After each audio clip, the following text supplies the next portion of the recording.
O cantor Gustavo Lima teve o nome incluído nos sistemas de alerta da Polícia Federal. Com isso, o sertanejo pode ser preso assim que voltar ao Brasil.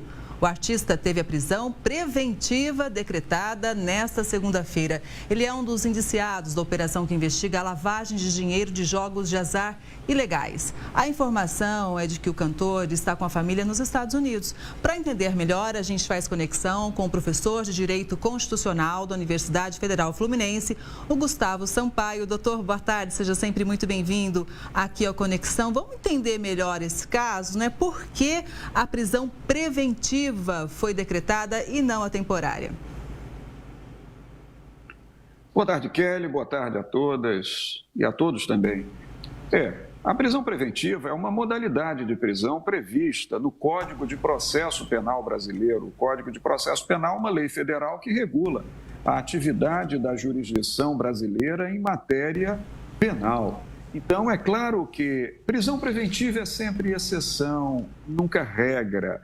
Significa dizer que a prisão deve, na maioria dos casos, decorrer da sentença criminal transitada em julgado, ou seja, quando já há convicção pelo Poder Judiciário de que o crime foi mesmo cometido e aquela pessoa pode iniciar o cumprimento de uma pena que tenha sido imposta na condenação. No caso aqui, não. No caso da prisão preventiva, Kelly, o artigo 312 do Código de Processo Penal estabelece que, ainda que tudo esteja na fase de investigação, na fase de apuração, na fase de um inquérito policial que investiga a possível prática de um crime, por conveniência da instrução criminal, por garantia da ordem pública, para garantir a aplicação da lei penal, pode-se determinar uma prisão preventiva.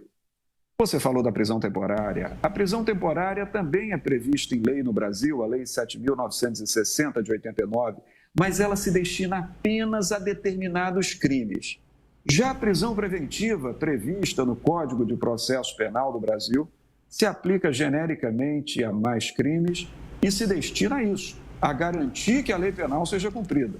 Então, como Gustavo Lima, segundo dito na decisão judicial, ele teria possivelmente facilitado a fuga de pessoas do território brasileiro, o que pode caracterizar crime de favorecimento pessoal, previsto no artigo 349 do Código Penal.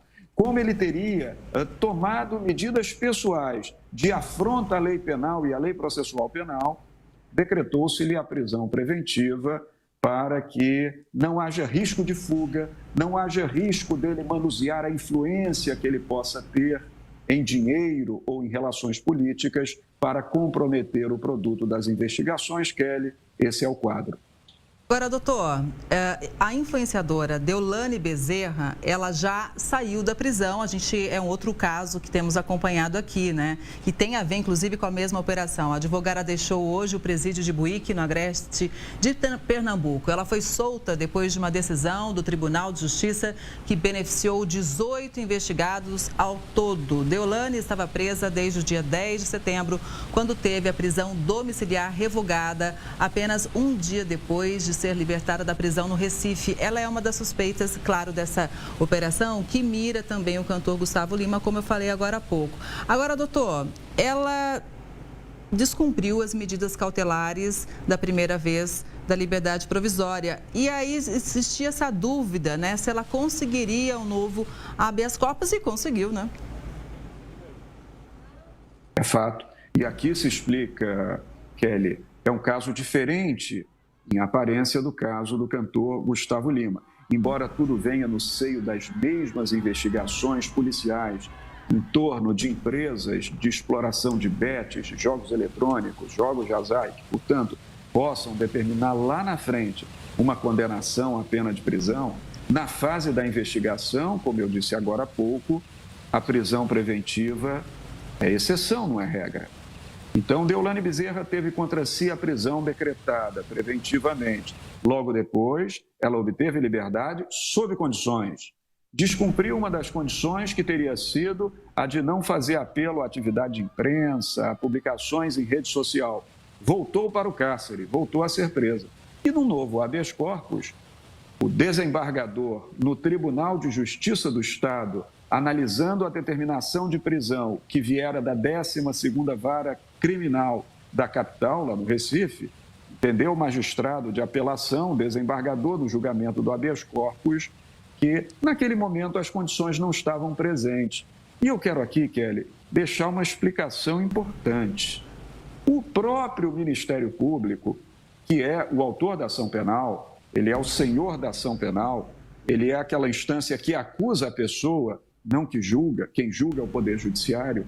O próprio Ministério Público, no seu parecer, no seu pronunciamento, opinou no sentido de que Deolane não precisaria ficar presa, que medidas alternativas poderiam ser adotadas para que ela não permanecesse no cárcere, mas, ao mesmo tempo, não causasse nenhum obstáculo às investigações e à instrução processual penal. Então, o desembargador, lá no Tribunal de Segunda Instância, julgando o habeas corpus, verificando o teor do parecer do Ministério Público, não teve dúvida e, portanto, concedeu a liberdade através do habeas corpus.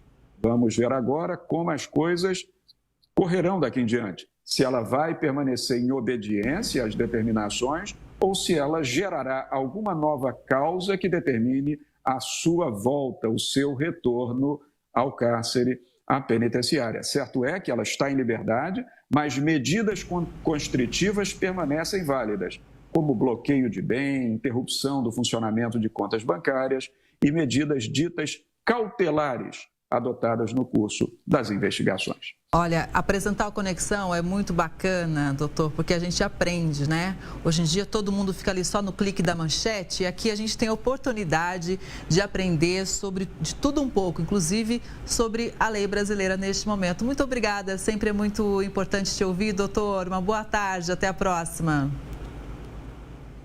Até, Kelly, satisfação sempre minha. Bom trabalho e bom jornal. Igualmente.